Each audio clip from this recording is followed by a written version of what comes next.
Bom, gente, vamos lá? Então vou começar agora gravando para vocês um videozinho sobre os temas que eu acho mais prováveis de cair na prova. Primeiro eu vou começar aqui com os temas de aniversário, tá? Que é, por exemplo, o primeiro tema, fazem 100 anos do Tratado de Versalhes, assinado em 1919. O que vocês têm que ter na mente? O Tratado de Versalhes é a Primeira Guerra Mundial. A Primeira Guerra Mundial acabou, né? A Alemanha foi derrotada, junto com a Itália, a Áustria-Hungria e o Império Turco-Otomano. E aí, Inglaterra e França, sedentos por vingança, decidiram então fazer um tratado para humilhar a Alemanha. Sim, o tratado foi feito para humilhar os alemães, não foi feito para apaziguar a situação. Porque o Tratado de Versalhes, gente, ele determinou as seguintes coisas para a Alemanha. A Alemanha foi considerada a única culpada pela guerra. A Alemanha teria que pagar a indenização de guerra a todos os países que venceram ela, né, principalmente Inglaterra e França. A Alemanha não poderia ter um exército superior a 100 mil homens. A Alemanha não poderia ter força aérea, não poderia ter marinha de guerra. Além das dívidas que foram impostas a ela, teve que desmilitarizar a região da Renânia, que era uma região de fronteira com a França, a região do Rio Reno, que é extremamente rica, né, em recursos naturais. A Alemanha perdeu colônia na África. Enfim, gente, ela foi humilhada. O tratado foi feito para humilhar os alemães, tá? E aí esse foi o tratado, né? O presidente americano Woodrow Wilson ainda disse, não acho interessante fazer um tratado como este, vai afundar muito a Alemanha é uma potência muito grande para ser afundada desse jeito. E aí, gente, esse tratado deixou os alemães na merda, tá? Para comprar uma fatiazinha de pão na Alemanha, você tinha que pagar milhões de marcos, né? Marco era o dinheiro da Alemanha na época, tá, gente? Isso acabou que criou nos alemães um revanchismo, um desejo de vingança, de se vingar de ingleses e franceses. Uma coisa é verdade, esse revanchismo, ele estava meio que adormecido, vamos dizer assim, porque assim, se você perguntasse para um alemão em 1922 se ele queria se vingar de ingleses e franceses, ele te diria que não, né, porque ele estava preocupado em se recuperar da guerra. Mas aí vem o Hitler, né, e o Hitler dizia o tempo inteiro, nós temos que rasgar Versalhes, nós temos que desrespeitar Versalhes. E o Hitler, vocês sabem bem, o grande causador da Segunda Guerra Mundial, rasgou e desrespeitou Versalhes. Inglaterra e França não fizeram nada. Por que não fizeram nada? Pela política do apaziguamento. Se vocês se recordarem, uma das causas da Segunda Guerra Mundial é a tal política do apaziguamento. Ingleses e franceses deixaram Hitler ir fazendo o que ele quis, né, pegando a Áustria, pegando a Tchecoslováquia, e não fizeram nada, apostando que ele ia fazer uma guerra com Stalin, e não uma guerra pro lado deles, né? Além de que havia um medo de outra guerra. Então eles pensaram que, deixa o Hitler crescendo para lá, ele não perturbando a gente, ok. Só que chegou um momento, quando o Hitler fez o pacto de não agressão com Stalin, né, ficou claro para a Inglaterra e para a França que ele ia para o lado deles, né? E aí não teve como, eles mandaram eles falaram para o Hitler, Hitler, se você pegar a Polônia, a gente vai decretar guerra contra você. O Hitler não acreditou que eles iriam decretar guerra. E decretaram. Bom, o final disso é a Segunda Guerra Mundial. Então o Tratado de Versalhes, gente, ele é um dos causadores da Segunda Guerra, sem sombra de dúvidas, e ele foi punitivo. E ele despertou nos alemães o sentimento de revanche, o sentimento de vingança. Belezinha? Acho que o Tratado de Versalhes é um tema simples, é um tema bacana, tranquilo para vocês pegarem assim. Outro tema que faz aniversário é os 75 anos do dia D, tá, gente? Em junho de 1914, aconteceu na Europa a Operação Overlord, ou como nós conhecemos popularmente como o dia D, tá? Ela foi no dia 6 de junho de 1944, já contei pra vocês, né? Foi no dia 6, era pra ser no dia 5, mas no dia 5 choveu muito, o tempo ficou nublado, e isso atrapalharia o desembarque das tropas aliadas, que foi de madrugada, né? Então no dia 6 era noite de lua cheia, e isso foi perfeito para o desembarque, então por isso que foi para o dia 6, tá? Gente, essa operação é considerada uma das operações mais bem sucedidas e mais pensadas da história. Por quê? Porque eles planejaram ela por anos, tá? E eles pegaram os alemães de surpresa, os alemães foram enganados, tá? Ingleses, americanos, canadenses soltavam informações falsas de propósito para enganar os alemães. O dia D, gente, ele faz 75 anos, né? Foi no dia 6 de junho. Qual que é o objetivo do dia D? Vocês têm que ter uma coisa clara na mente de vocês. O ano já era 1944, né? Vamos colocar as coisas no lugar. Segunda Guerra Mundial. A Segunda Guerra Mundial foi de 39 a 45. E nós temos algumas fases da guerra. Por exemplo, nos primeiros 2 anos de guerra, de 39 a 41, o eixo Roberto, Roma, Berlim, Tóquio, né, principalmente encabeçado pela Alemanha, ele passeou em cima dos aliados. O Quem são os aliados? Inglaterra, França, depois União Soviética e depois Estados Unidos. Lembrando a vocês que no início da guerra, nos 2 primeiros anos, só era Inglaterra e a França. Só a Inglaterra, né, gente? Porque o papel que a França fez foi ridículo, né? À toa que foi preciso o dia D.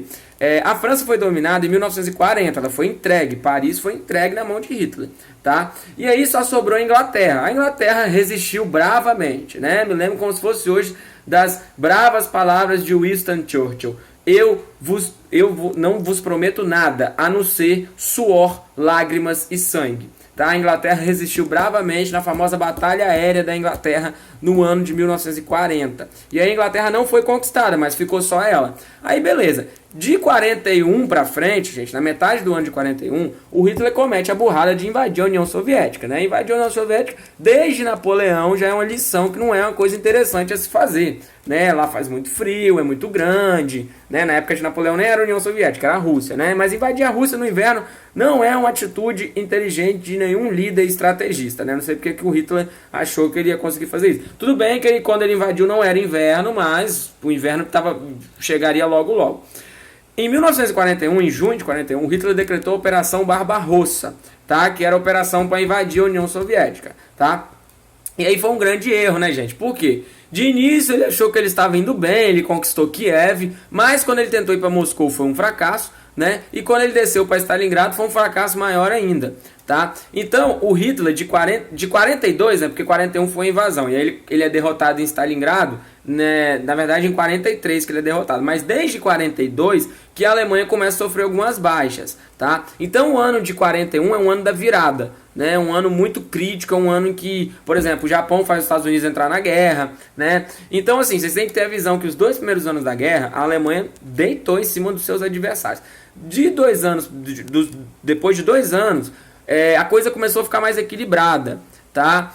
Por quê? Porque a União Soviética entrou depois disso, né? O Hitler quebrou o pacto que eles tinham. Lembrando que esse pacto de não agressão entre a Alemanha e União Soviética não faz da União Soviética uma parceira da Alemanha na guerra. Era um pacto assim, eu não te ataco, você não me ataca. Ok, você fica lá, eu fico aqui, você pega metade da Polônia, eu pego outra metade. Ponto, tá?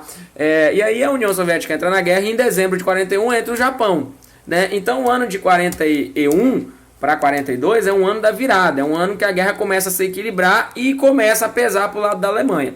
E aí os anos foram se passando, 42, 43, 44, a Alemanha estava praticamente derrotada, né? Por quê? Porque os americanos já haviam vencido os alemães e os italianos na África. Aí da África eles subiram para a botinha da Itália, venceram a Itália, e aí da Itália os americanos começaram a marchar para Berlim.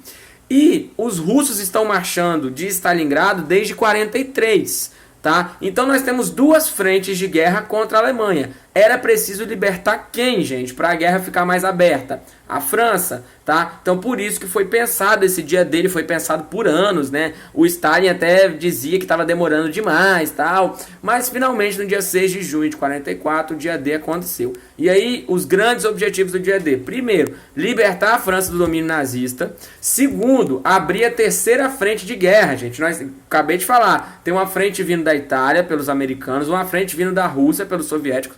Falta abrir a frente vindo da França e aí a gente acaba de vencer a Alemanha. Dito e feito, a invasão do dia D foi em 44, em 45, no dia 8 de maio, depois da França já estar liberta, né? Não foi só por causa disso, mas isso ajudou muito. Os alemães se rendem, fazendo a Segunda Guerra Mundial, pelo menos na Europa, chegar ao fim, né? Lembrando que a Segunda Guerra Mundial só acabou oficialmente no dia 2 de setembro de 45, depois das bombas atômicas que foram lançadas pelos Estados Unidos contra o Japão no início do mês de agosto, tá, gente? Bom, tá explicado, o dia D é isso, também não tem mistério para entender o dia D.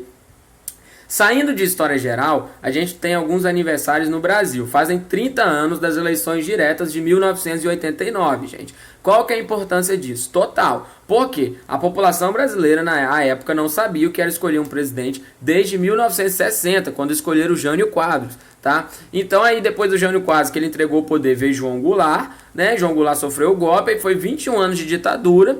Aí depois da ditadura acabou, veio o Sarney, que não foi escolhido pelo povo, foi escolhido de forma indireta, nós estudamos isso, tá? E aí finalmente em 89 nós tivemos as eleições diretas para presidente depois de tanto tempo. E este ano, 2019, fazem 30 anos desse fato histórico.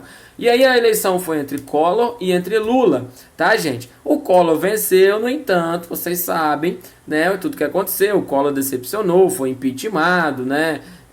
Criou a nova moeda, voltou a usar o cruzeiro, a moeda não deu certo, tá? Mas a importância a população voltou às ruas para poder escolher o seu presidente. É tanto que quando saiu a notícia que o Collor estava impeachmentado, nós tivemos o movimento dos caras pintadas, né? Uma demonstração de protesto não aceitando o presidente que estava cometendo atos de corrupção. Como ele foi impeachmentado, aí veio o Itamar Franco, tá?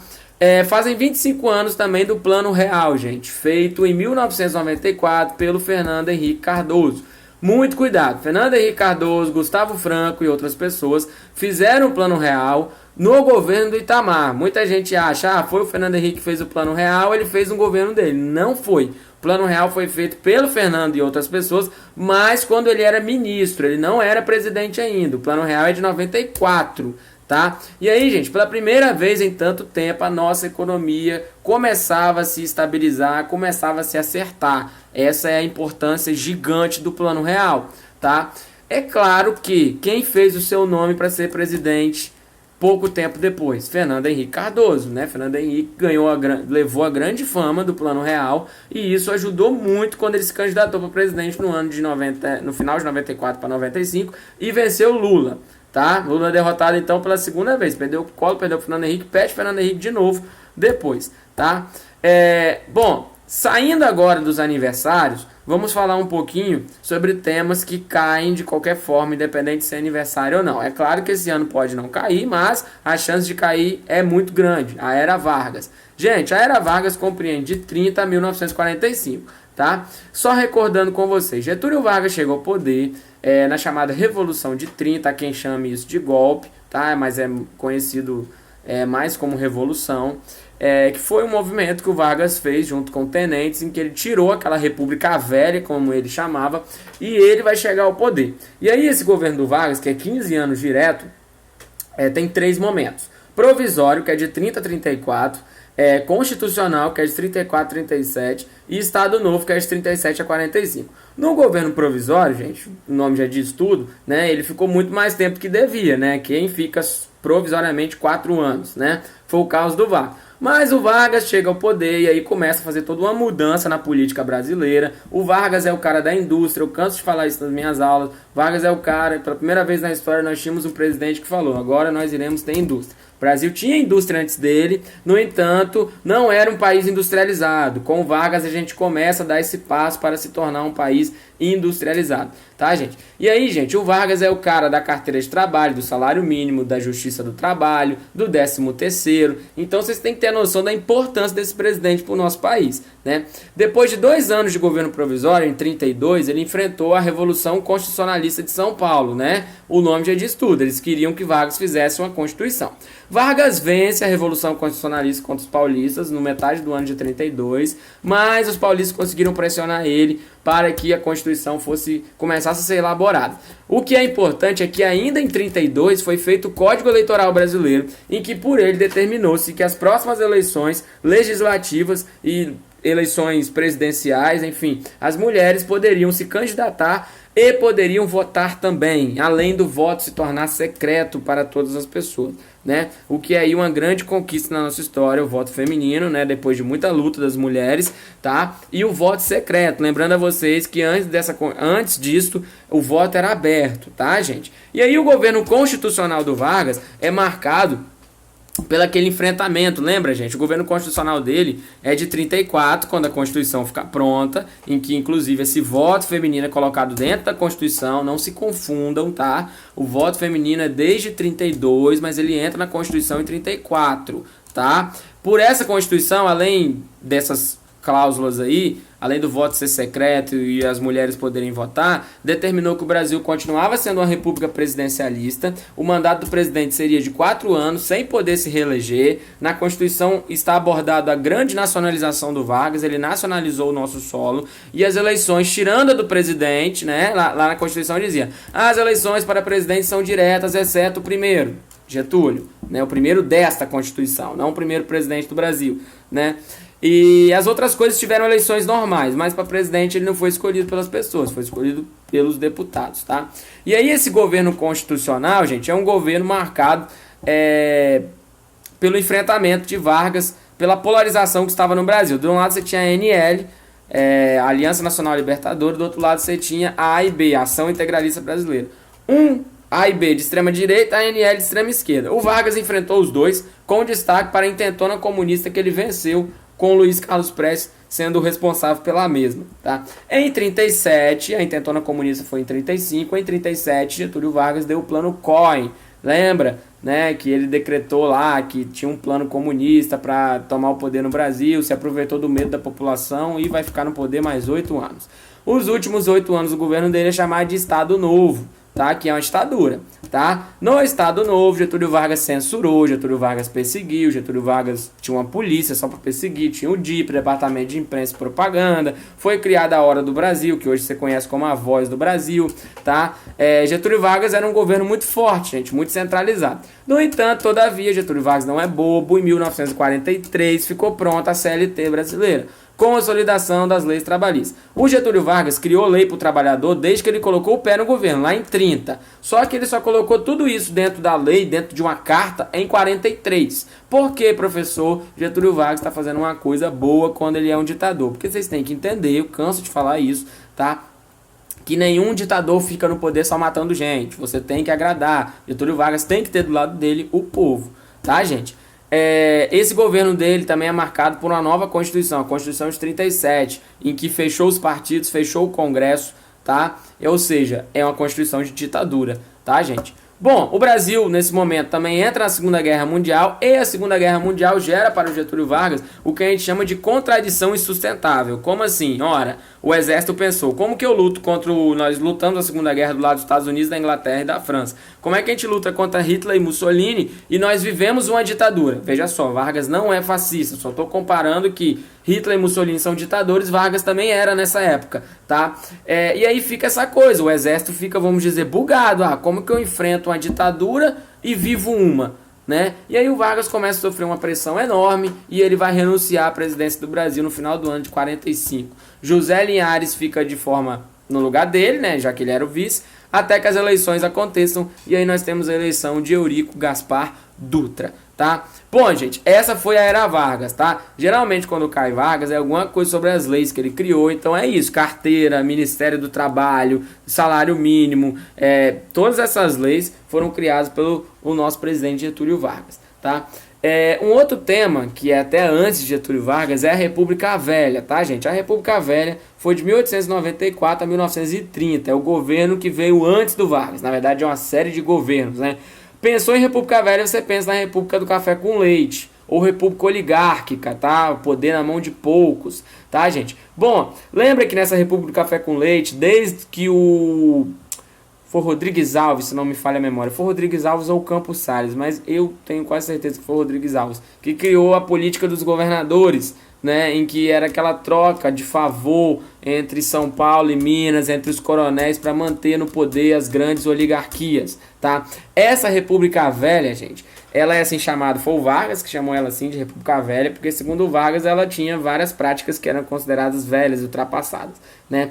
Ela é marcada por um monte de revolta. A gente tem lá na Bahia lá o Canudos, lá o Antônio Conselheiro, tá? O movimento de Canudos que aconteceu por causa da pobreza da região, tá? O Antônio Conselheiro começou a se reunir lá na fazenda de Belo Monte, levou um monte de gente para lá, essas pessoas foram crescendo, quando eles foram ver tinha 25 mil pessoas vivendo na fazenda, né? O exército foi até lá, precisou ir 4 vezes para ganhar dos caras. Quando foi também pela última vez, foi um banho de sangue, né?